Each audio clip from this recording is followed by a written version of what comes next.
right, welcome folks, welcome. Thank you for joining our webinar. We are gonna go ahead and get started. We're gonna pass it over to our host, Tommy Newman today, and we're joined by a great panel of homelessness and housing experts, as well as folks from the United Way, our Future LA campaign, LA Can, LA Family Housing, and a bunch of others. Tommy Newman, are you with us? Great to be here and happy Thursday afternoon, everybody. Only some brief technical challenges, so I will be on video in short order, but hopefully you can hear me, and let's get going. Great to see such a great crew out here today, 125 folks on the line. Thank you for making the time on a Thursday afternoon to both better understand the state of homelessness and housing instability here in LA County, and also really talk about solutions, really talk about the plan, the path for how do we get to that LA that we know so many folks aren't getting, that they deserve, that they need. So we're going to really explore that from a lot of angles today. Let's kick it off. We got 4 different sections here. We're going to explore the challenge, the crisis from a bunch of different angles with some really smart, inspiring people. So let's get it going here. And let's, as we make our way through, we'll sort of weave in data from the most recent homeless count. We really want to emphasize that it is one tool. It is certainly not perfect. It is a snapshot of homelessness from just a few nights in January. It does not reflect the number of folks who lose their housing, who are pushed out of their housing through the course of the year and are able to find housing again. And so as we look at the results, we'll then pivot into reflections here, exploring inflow. And if you're not familiar with inflow, that's really a sort of wonky term for people who are at risk of homelessness, people who are hanging on by their fingertips and falling into homelessness, being pushed into homelessness. So we'll explore that. We'll talk about it. We're going to sort of compare and contrast short-term homelessness with longer-term chronic homelessness. Some numbers in the homeless count this year are really deeply concerning on that front, and so we'll explore those with experts and smart folks, and then we'll finish it off really thinking about the work, appreciating the work that we all collectively have been doing over the last couple of years, and also thinking about what else it is that we need to be doing together. So that we can continue to help more folks come indoors, more folks maintain that stable housing that they have. So let's jump to the next slide here and kick it off. Thank you, Mike. With just a big picture reminder, again, we always take this information with a grain of salt. We know that it is only one data source. We know that there are flaws in this data. It's a tool. It's not the only tool. And so as a reminder, over the last 5 years or so, we've seen a consistent increase in homelessness. We're going to talk about that in a minute. Why, despite a lot of work by so many folks, a lot of investment, do we see homelessness continue to climb? But this last count showed 75,518 people experiencing homelessness on any given night, or rather on those nights in January. That's a mix of folks who are indoors in emergency housing, about 20,000 folks indoors in emergency housing, whether it's a shelter bed or a motel or a hotel, and then the balance of folks living outside, whether it's in cars or tents or makeshift shelters. And so, this is multiple solutions. This is multiple challenges represented in one number. It's not a monolith.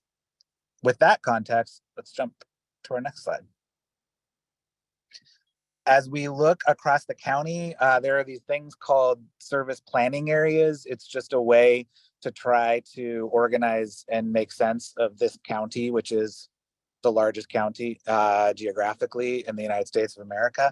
And so you can see these things, service planning areas called SPAs, and you can get a sense of what those changes look like and the number of people experiencing homelessness according to the count. And you can see both some tremendous growth in certain communities. We'll talk a little bit more about that. And you can also see a little bit less growth in other communities. We only see one SPA that's spot 6. That's South LA, both in the city and also South LA County, had a decrease. We'll talk about that a little bit more and why that is. Let's jump to the next slide. So to get us going and to really start to understand the bigger picture, the biggest picture here, we're going to turn to Barbara Schultz, who's at the Legal Aid Foundation, and Pete White, who's at the LA Community Action Network, to share their perspectives on both the scale of housing instability, the scale of discrimination, racism, the lack of available fair housing, access to housing. We're going to explore all of that with these two great experts. And so I think we're going to kick it off and start with Pete. And Pete, we're going to give you the sort of biggest picture question. And for folks who are on the line right now, who, you know, they're paying attention, they want to be part of the solution, they want to help. Can you help folks gathered here sort of better understand? You know, we see homelessness has gone up more than 80% in the last 6 years, despite a lot of hard work and a lot of investment. From your perspective, why? Why are we seeing that increase? Yeah, just before I get started, thanks for having me today, and thanks for everyone who's joining us, 125 plus people this afternoon for a very important conversation. I mean, empirically, we know the main drivers of houselessness continue to be housing availability, affordability, and poverty.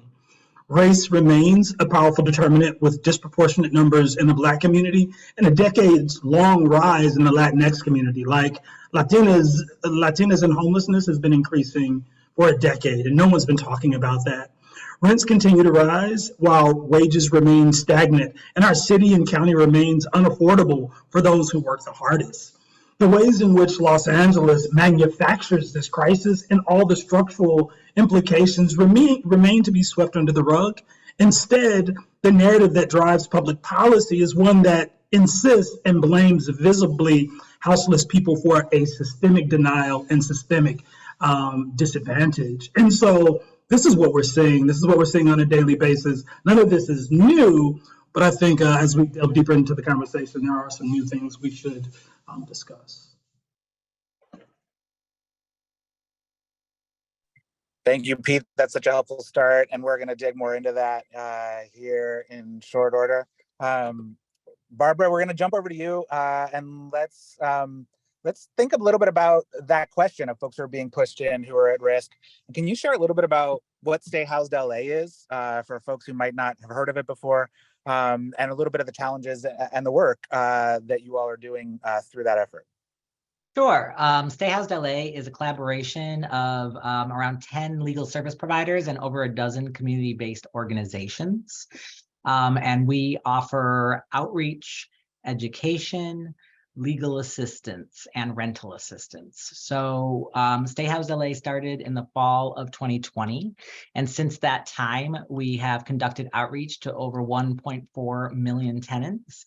We've held over 1,000 workshops attended by over 22,000 tenants. About 20,000 tenants have received some kind of legal assistance, and we have provided over $4 million of rental assistance. That being said, there is a giant need that we can't yet meet. And that is why the LA Renters Right to Counsel Coalition is advocating for a right to counsel for all low-income Angelenos.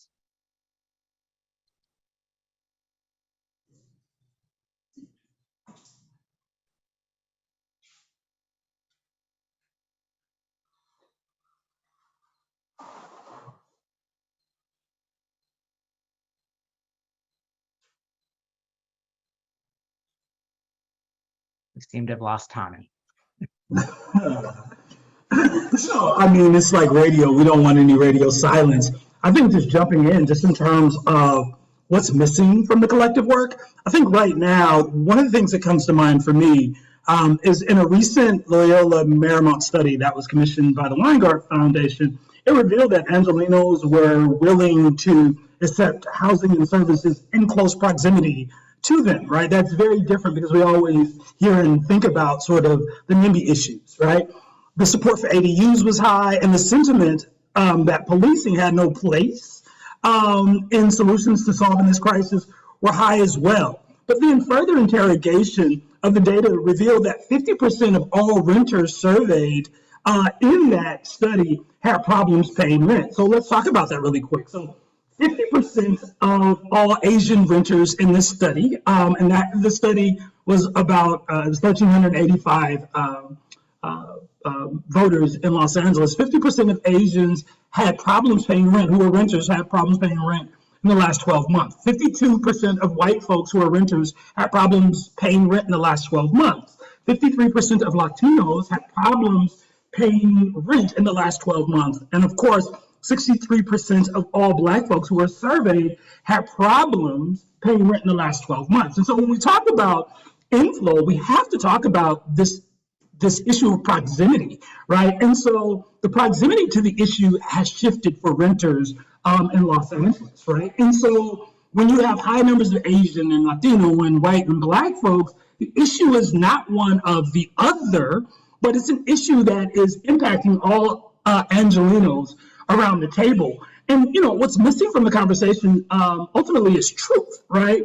And it's truth that Angelenos are ready to accept, right? We need to close the public opinion gap. There's a lot of post-pandemic anxiety out there that remains, particularly when we're talking about inflow, with folks who are barely holding on, right? And so while we see the numbers inch up again, 9%, we can rest assured that if interventions aren't made, those numbers are going to be a whole lot higher moving forward. Passing it back to you, Tommy. Are you back now? What a ride. What a ride. Thank you. Thank you, everybody, for sticking with it. I'm here, I'm standing, I'm sitting, technically. Barbara, we're going to jump back over to you. I don't know if you had a chance to see this question before I shared it. So if it's not one that makes sense to you, answer whatever question you want. But are there other places, either around this country, around this earth, that do a better job of helping people keep their homes, help them stay in their stable housing? Is there something that you can sort of point to as an example that we should see as a model for where we should be striving to get? Oh, for sure. I think that we can look at both the macro and micro of this question. So obviously the macro view is social housing. I mean, I know a lot of folks have, gone and visited Vienna for their model, but, all over Europe, there are many models of how social housing can and should work so that, it's not all about a profit-driven housing industry. But on the micro, view, look at the way California eviction laws work. They basically expedite people into an unhoused state, right? So if you look at only California and Florida have only 3 days to pay your rent for a notice before you can be evicted.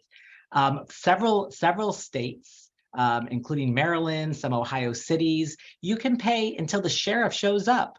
Is about to lock you out. And if you say, here you go, sheriff, here's the rent. Oh, okay, your tenancy is reinstated.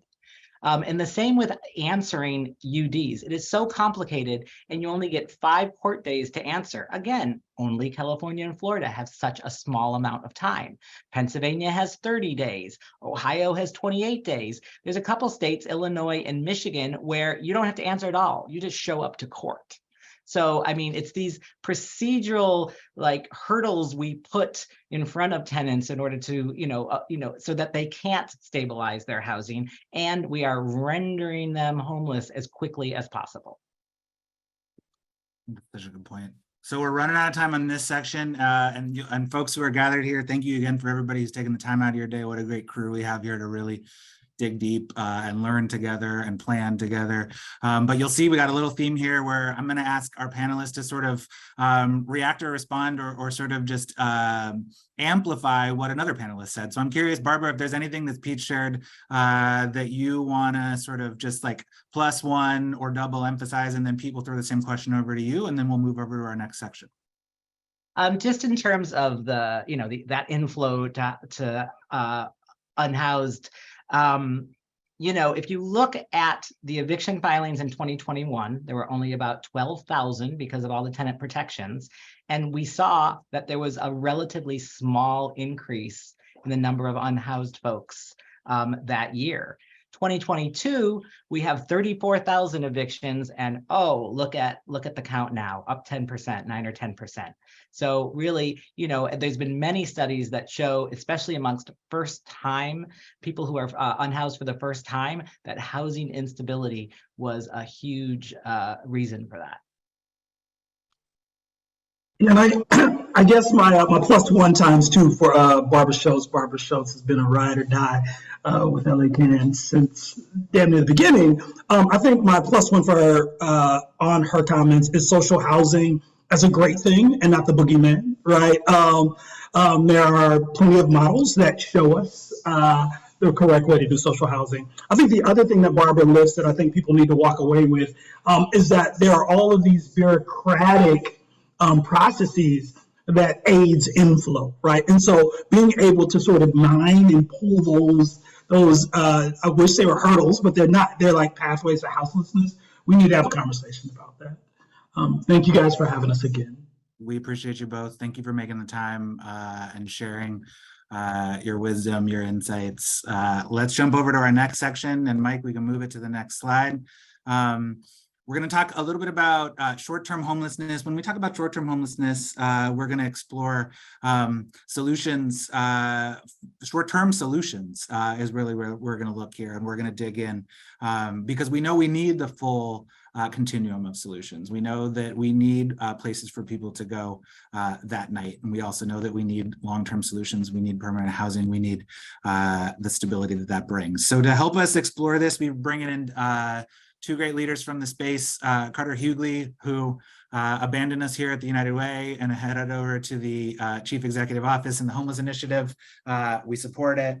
We had a very nice goodbye celebration. So we'll hear from Carter about what Carter's working on and some of Carter's perspectives. And then Tesha Uribe, who's over at PATH, doing some really great work. We'll be exploring what PATH is doing, what PATH is hearing from its program participants and clients, as well as other folks who are on the ground. So let's just do a quick reminder on the data set here. Let's jump into the next slide. As we remember, I hit this right at the top, but one of the keys is always repetition. So we're going to repeat a few times here along the way. We see a pretty significant increase in folks who are living outside in the unsheltered population, a 14% increase.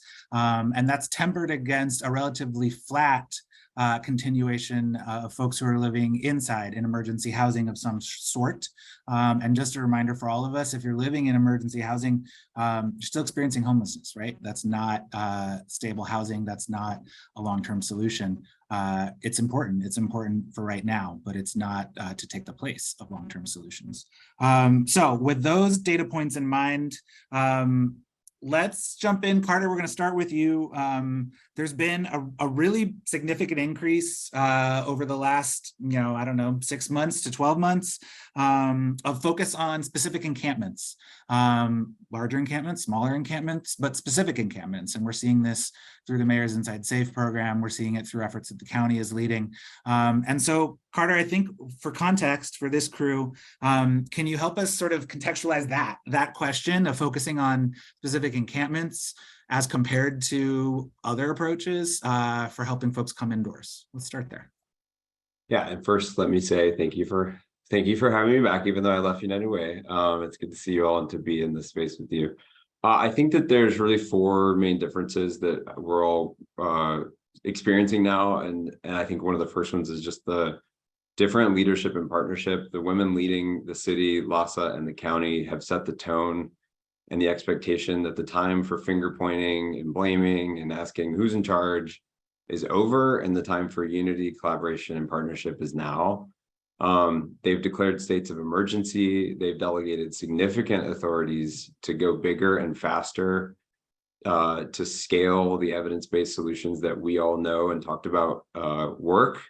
So we're all on daily coordination calls, figuring out how we can each maintain our unity of effort and achieve an urgent reduction in unsheltered homelessness. Obviously, the data that you're seeing on the slide is disappointing, but it's the call to action for all of us to work in collaboration to get a reduction in those numbers, and do that in a way that demonstrates the intrinsic value of measure H, which we all cannot function, the system cannot function without.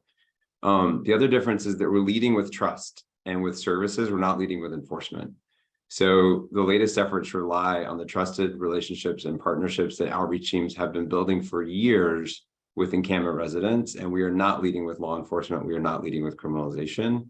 We're also offering a more diverse array of interim housing options. So it is certainly true that every single day people say yes to congregate shelters, but it is also true that that doesn't work for everyone, and we bring a more diverse set of options to the table, and we can get more people inside because, you know, different people need different things. And so I think the ability to offer motel-based interim housing in addition to other forms of shelter is really a game-changing suite of things to be able to have conversations with unhoused residents about what might work for them. And then I think thanks to the declaration of emergency, we are doing an improved and increased level of service coordination. Today, for example, we have teams at a hotel. 53 people came inside last week, and we have 4 or 5 departments that are at that hotel today, getting people access to their benefits, scheduling them for mental health appointments, connecting them to attorneys who do immigration services, really verifying their benefits to help that housing application move along. So it's just an example of how we are trying to relentlessly improve the services that we know work, and do that in unison with our county partners and our city partners and our LAHSA partners. A lot of good work going on, and something we're going to impact a bit more. Mike, if we could jump to the next slide, and then Tesha will come over to you. What I wanted to share was just like a little bit more of a granular look at both age groups as well as the types of makeshift or sort of, you know, it's less than interim, but what are folks doing to help create shelter for themselves? And Tesha, I wanted this to be up when you started to talk and share a little bit about the work that PATH is doing on some of the more recent efforts to help folks come indoors and what that has looked like and felt like for you and your team and the folks that you're working with. Sure. So over the last 3 months alone, we've been able to work on 3 different specific areas and bring in over 200 people indoors, which is amazing considering it's just in 3 months and just one provider. You see that happening across the county now. Our focus areas were Echo Park, Silver Lake area, around City Hall through the LA Grand, and also through Council District 4, the LA River. What was different between the first 2 and the LA River is that was actually funded through the state through encampment resolution funds. So we're seeing the state infused fund that also allows us to target specific encampments as well as the city. I think one of the biggest pros of targeting specific encampments is that people don't lose their sense of community when they go inside. They still have folks with them that they feel comfortable with, they know, and oftentimes that lends itself to them becoming permanently housed together, because we know that just putting a roof and 4 walls around people doesn't lead to a higher quality of life. And I would say the one thing we're hearing from participants is that there's trauma, obviously, of being homeless, and then trauma of having to move around over and over again when their encampments were getting cleaned up. And there is a desire of many people to understand where they're going to go after the cleanups. And so, you know, they move into a hotel or they move into a setting, and then the question is, then what? And I think we have to decrease the amount of passing around that people go through, because that's the part where I think, you know, we still have a ways to go of not re-traumatizing people once they do decide to go inside. Yeah.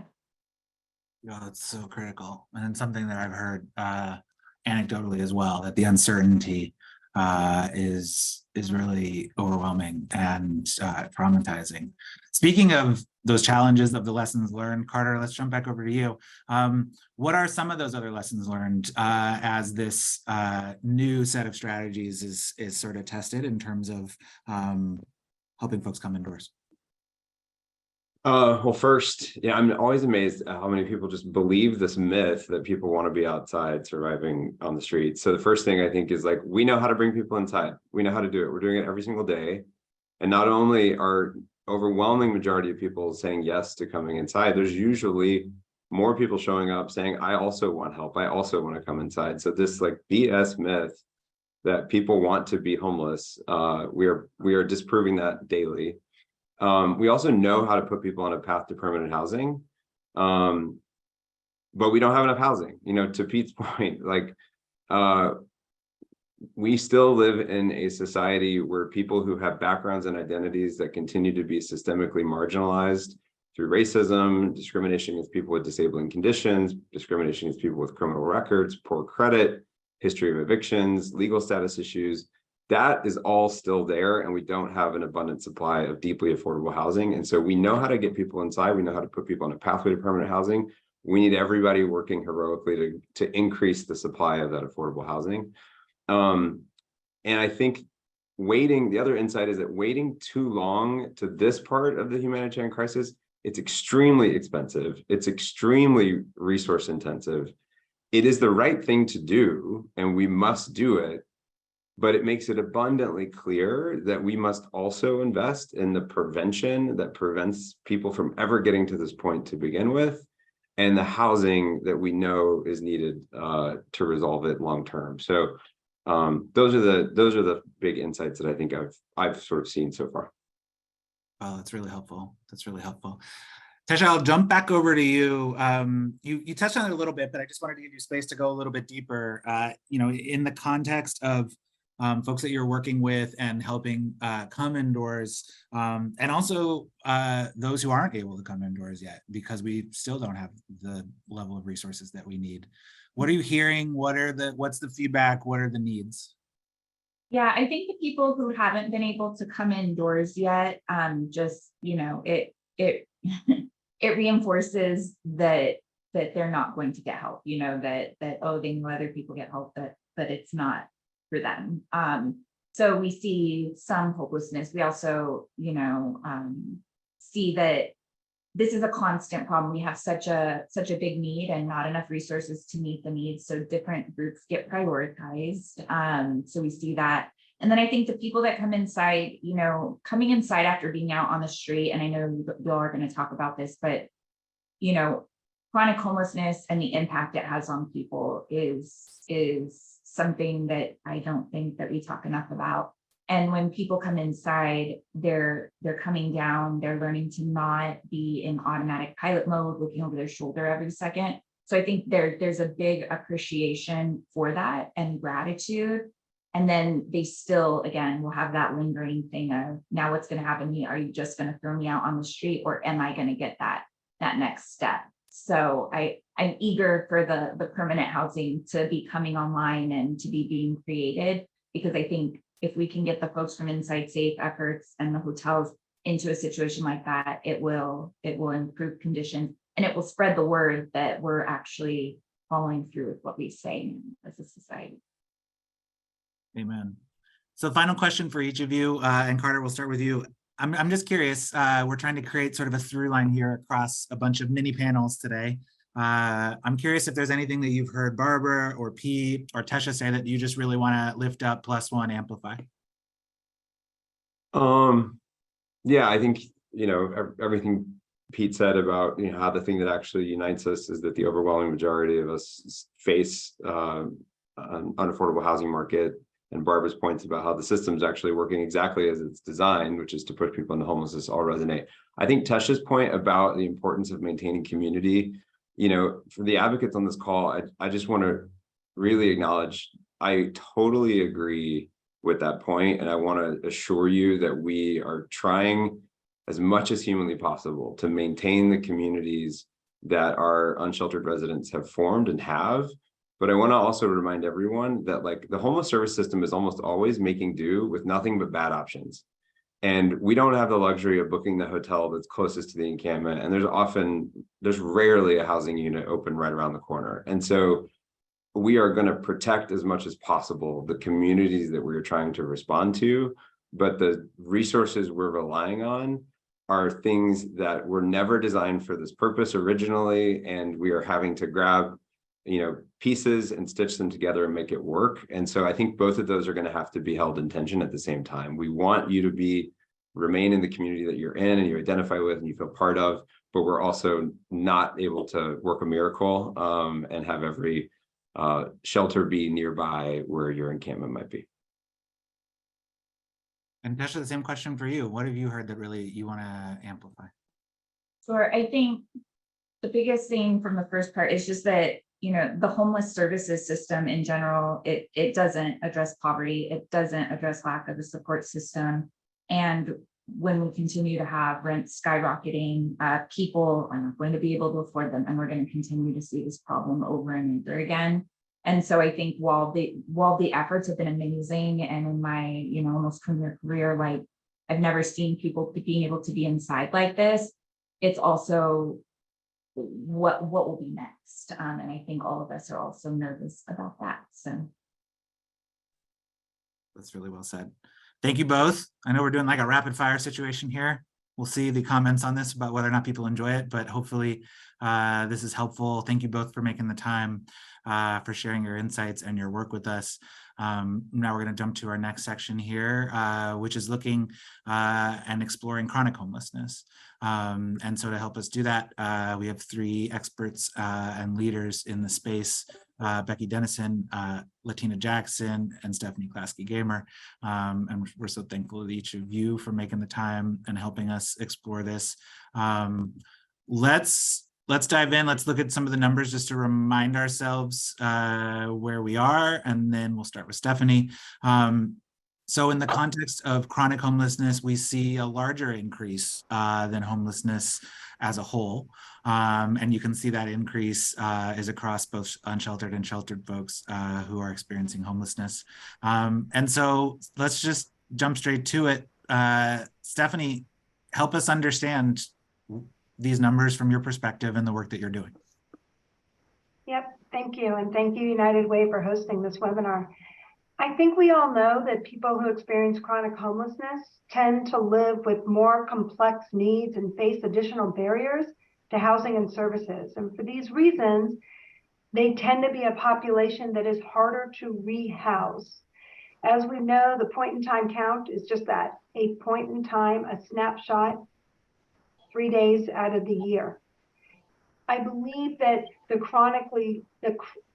those experiencing chronic homelessness numbers increase in part because in the prior 2 to 3 years during the pandemic, we had a lot of new resources come into our system that were really in some ways focused on some short-term rapid rehousing solutions.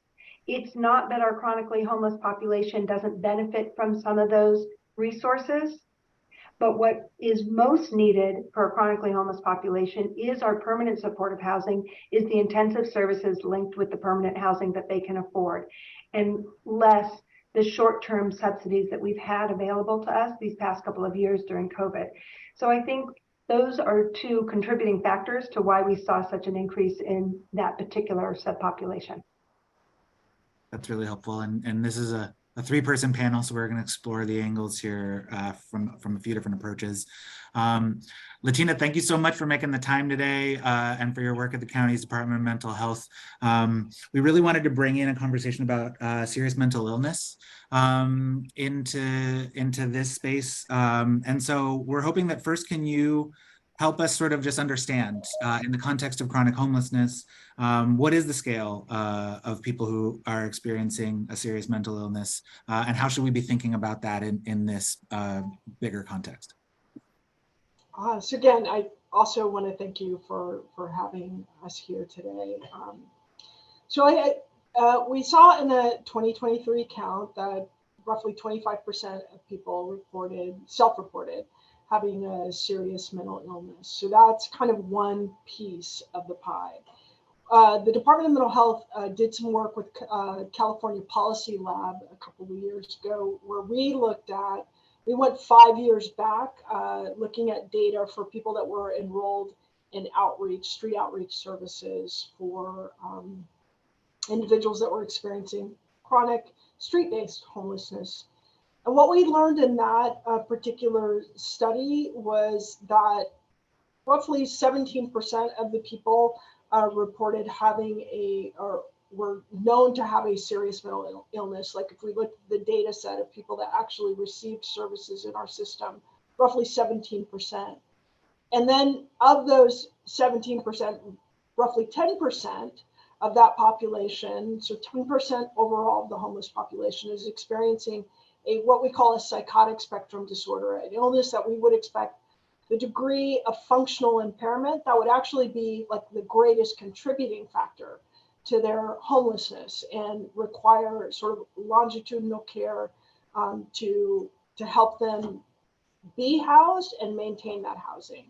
So I can't again, I want to speak again to what Stephanie just said, is that, having those services in a housing setting that can support an individual that's having trouble as a consequence of that illness, cannot be understated enough. But I think that there's a big belief that, homelessness is largely due to people having mental illness, but the truth is it's a portion of the population, and even a smaller portion of the population that are homeless primarily due to their mental illness. And that's not discounting what Tesha spoke about earlier as the trauma associated with being homeless, because that's also very real. So.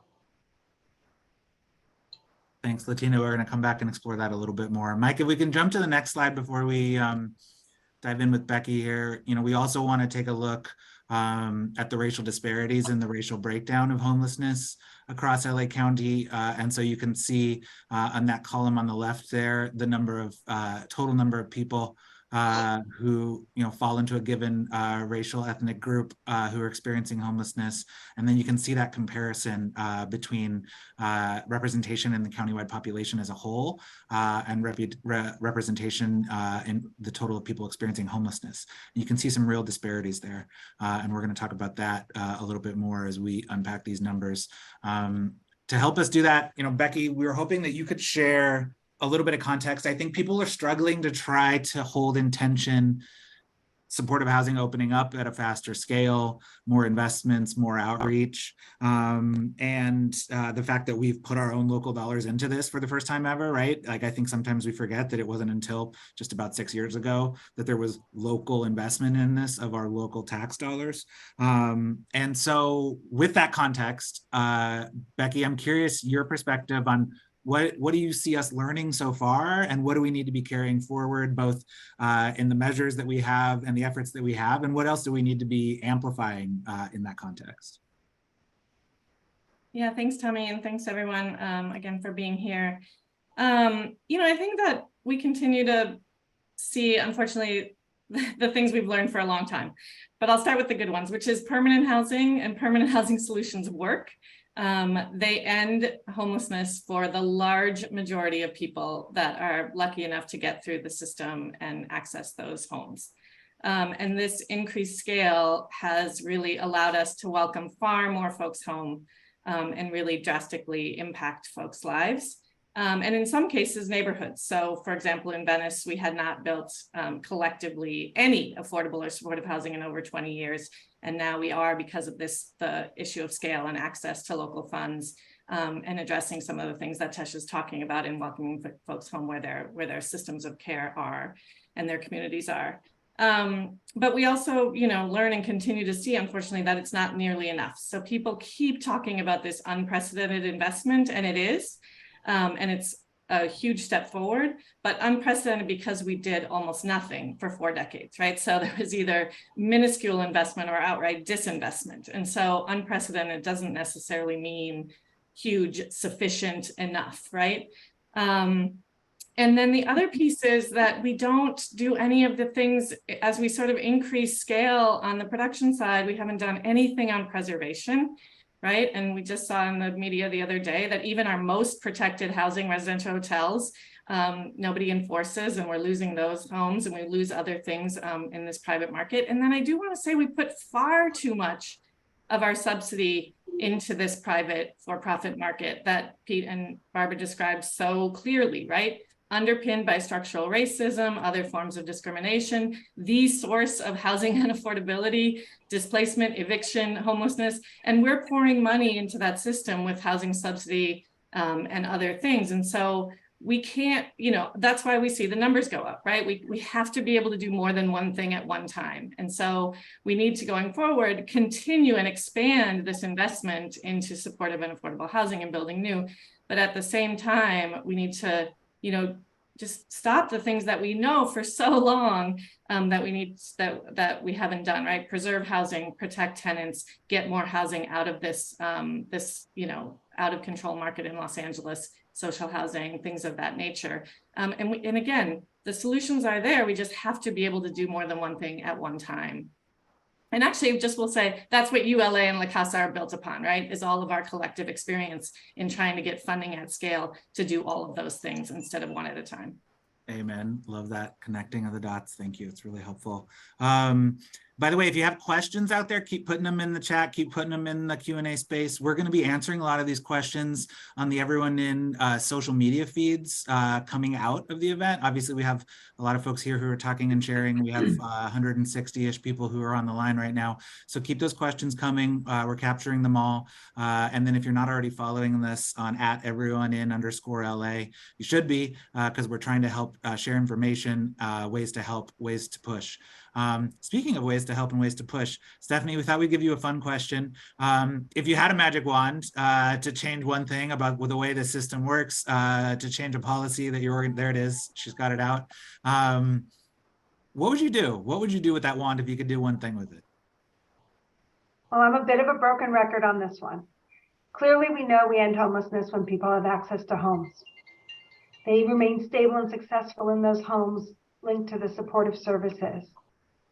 But we need to produce more housing, and we need to produce it faster and at a lower cost. And clearly, one of the ways to get there is if we change our financing model on the development of affordable and supportive housing across Los Angeles.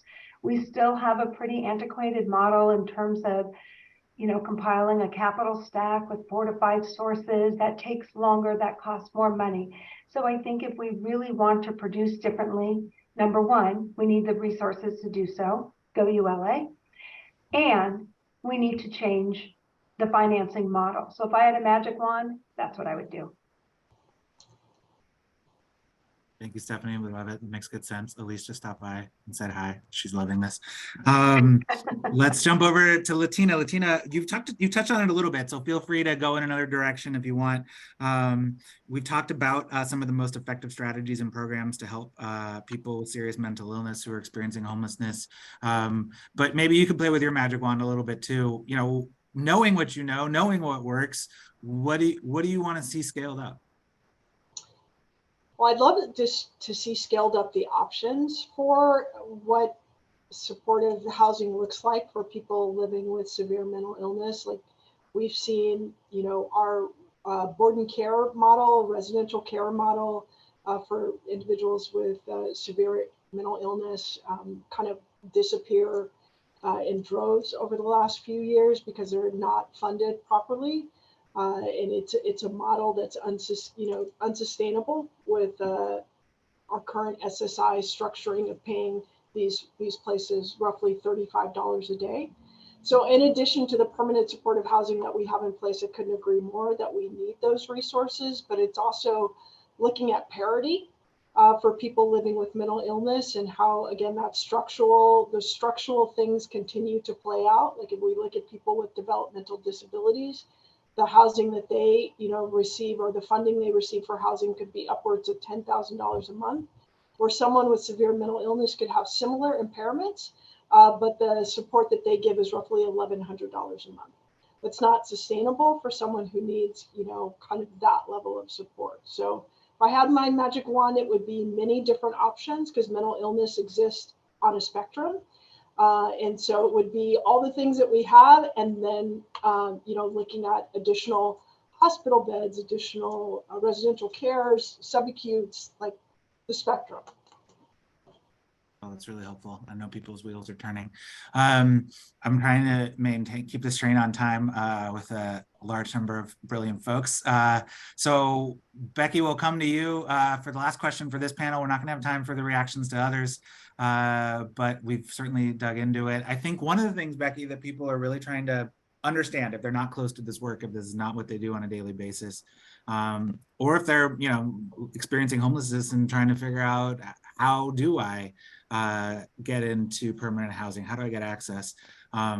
Is this: we have more supportive housing units opening this year than ever in the history of the city of Los Angeles. You know, nearly 4,000 units of supportive housing are opening in 2023, and it's something to be deeply proud of and to celebrate all of the hard work that brings us to that moment. We also know it takes time for folks to get in those units. So could you help folks understand what that process looks like? How does somebody who needs supportive housing get it? What are the obstacles when it goes right? What does it look like? Just help this crew who might not be as familiar.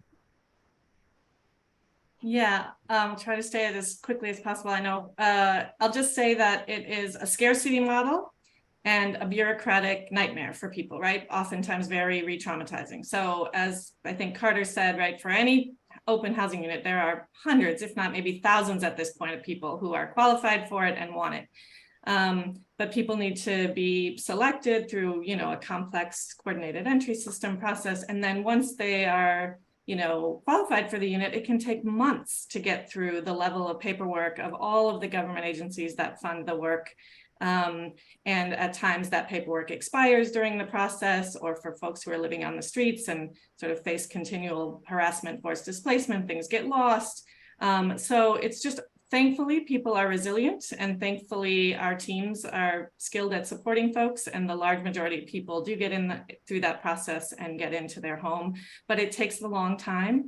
It takes far too long, and it can be really, really hard on folks who are already in the hardest situation. Thank you, Becky. That's really helpful context and a good reminder for where we collectively need to keep focusing our energy. Well, I want to thank Latina and Stephanie and Becky for helping us understand chronic homelessness, understand the solutions to chronic homelessness, understand the solutions to help folks with severe mental illness. We really appreciate each of you and your teams and your organizations who are doing hard work out there, and lots more to come. And we will move to our final section now. And so I'd like to welcome in Mike Bonin, a former LA City Council member, now avid hiker. For those of you who are following his Instagram closely, the hikes are jealousy inspiring. And I'd also like to welcome in Zarita Jones. Zarita, are you out there? Here comes Zarita.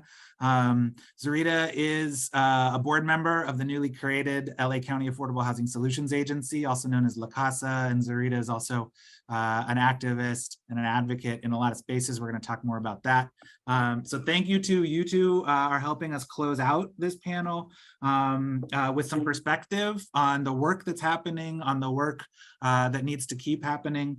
And so Mike, we're going to start with you. We also wanted to get a little bit of sense. Your perspective has changed quite a bit from where you're sitting now to where you were sitting before. And so we're curious, as you've seen the homeless count results come out, how has it looked from where you sit? What has been going through your mind as we see this latest sort of data report? Well, first of all, thanks for doing this, and thanks for having me. Being outside of City Hall has given me sort of more of a bird's eye view, not so much in the weeds. And I've been struck by a number of different things. One of which is the narrative about people choosing to be living on the streets, choosing to be unhoused, has largely been smashed as a result of Inside Safe. That was a huge problem when I was in office, and I think that has been diminished significantly. I think it's also really significant that there is such a conversation about social housing now. When I first mentioned it, a month before the pandemic started, people didn't know what it was. Now we're hearing about it everywhere, and that's a real significant solution. The thing that really strikes me, though, is that as much as we are seeing big things happening with the direction the mayor has been taking, it remains to be seen how significant it's going to be in terms of changing the inflow dynamics. I'm still not hearing a lot of conversation about how do we change the fact that 20 to 30% of the kids exiting the foster care system become homeless. And without those that focus on the systemic inflow issues, I think we're still going to be in a hole. And there's going to be a real need for people to continue advocating. We need people to advocate for renewal of Measure H, for funding for La Casa, to get ULA finally implemented and Measure J implemented. And as Inside Safe has been doing sort of the low-hanging fruit of existing hotels and motels, we're going to need to re-engage about where housing needs to be built, where services need to be provided, and equity is going to be a big part of that focus, and making sure that the parts of the city I represented do their fair share. And that's going to take a lot of advocacy. And so for all the victories, we got a lot of work to do. Amen. And speaking of advocacy, Zarita Jones, let's jump over to you. You are a leader in so many spaces, in so many coalition movement spaces, and you're also a member of the La Casa Board of Directors. So I think our first question to you is, and I think a lot of folks on this call share your same level of passion, what motivates you to do this work? What keeps you going? Oh my gosh. As far as motivations go, it's just, seeing the wins. Sometimes when we're out there and we're working and we have, our laser focus on what we're doing, we don't actually see the wins until somebody points it out. And so my motivation comes strictly from just knowing how it feels to be in a situation, and how unfair it is sometimes, that you see, illegal things that are happening, and the only thing left to do is just simply fight. I hate to say it that way, but that's sometimes the only thing that you're actually left with. I also, like being informed of my rights. Once upon a time, I didn't have that as an avenue. And seeing the small victories, in the arenas of tenants and housing, and, it's not only the devastation that, keeps you going on one end, but it's also the daily calls and the people that are in distress and are in tears when things are happening. And you want to take and impact their lives and make it a little bit better from whatever you can do, whatever knowledge you have, you're willing to give that away for free. And seeing them get informed, and seeing them being empowered, and seeing them being able to have this renewed energy and help themselves, it's really, really, really rewarding. And it's definitely not the money, because when you're volunteering, there really isn't any. Not the money. Speaking of being empowered, speaking of driving new ideas forward, Mike, we're gonna go back to you. Folks might not know that before you were an elected official, you were also a staffer trying to bring ideas and programs and policies to life. And so as you see things like United to House LA and the Alternatives to Incarceration Measure J work happening at the county, what are some of the obstacles that all of us collectively as advocates should be thinking about to realizing these visions? Yeah, I think the easy things to list as obstacles and challenges are always bureaucracy and cost, and I think everybody understands that. But there's a few others that I think are worth mentioning. One, in this field in particular, it is really very important that we listen more to the voices of people who are unhoused, about what works for them, what doesn't work for them, and what the issues are in helping them get off the streets. I think those voices need to be significantly elevated by all of us. I think we also have to understand a big problem for solving homelessness is just system capacity. The agencies that are working in Los Angeles, they don't have enough people to do the work available now, let alone all the work that needs to be done. And people who are working in this field are largely making poverty wages and are at risk of homelessness themselves. That needs to be addressed. As I mentioned before, all of the systemic challenges, housing is visible. People can see new housing being built, and that's sort of tangible, but it's hard to get people to wrap themselves around the subtle policy discussions that need to be had to change what happens to people when they get out of prison, what services they get, how we keep foster kids out of falling into homelessness.